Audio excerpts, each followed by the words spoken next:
எல்லை மீறி போச்சுன்னு சொன்னால் அதை சட்ட ரீதியாக அணுகணுமே தவிர இப்படி 4 பேர் அனுப்பி இப்படி பண்ணுறது சரியான ஒரு அரசியலாக தெரியல. அது ஏன்னு சொன்னீங்கன்னா இது தொடர்ந்ததுன்னு சொன்னால் தமிழகத்தில் இப்போ நாளைக்கு இப்போ திருமாவளவன் ஒரு நிகழ்ச்சிக்கு போய் கலந்துக்கிறார். அவர் கூட 100 பேர் இல்லை, 200 இல்லை, 500 பேர் கூட போட்டோம்.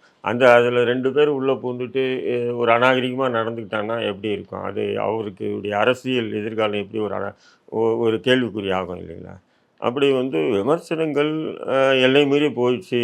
அவர் ரொம்ப ஒருமையில் ரொம்ப அசிங்கமாலாம் பேசுகிறாரு அப்படின்னு சொல்லிட்டு விடுதலை சிறுத்தை கட்சி சார்ந்தவங்க வைக்கிறாங்க. நான் என்ன சொல்கிறேன், அப்படி வச்சா கூட அதுக்கு எதிர் தாக்குதல் என்பது சரியான ஒரு அறம் சார்ந்த அரசியல் இல்லையா? அது விசிகாவனும் இருந்தாலும் சார் அவங்கள நிறைய பேர் உரிமையில் பேசுகிறாங்க. திரு ஏர்போர்ட் மூர்த்தி அவர்கள். இல்லை அதை தான் நான் சொல்கிறேன். நீ அப்படி ஒரு தலைவர் அவரை இப்படி பேசுவாலாமா? அது எப்படி இவரால் இப்படி பேசணும்? அதனால தான் நாங்கள் பண்ணோம் அப்படின்னு சொன்னால் இது ஒரு தவறான தொடர்ந்து இதுன்னு வச்சுக்கலாம். இதனுடைய விளைவு இது வேறு மாதிரியாக போயிடும் இல்லையா? இது வன்முறை ஒரு மாதிரியாக போயிடும். அது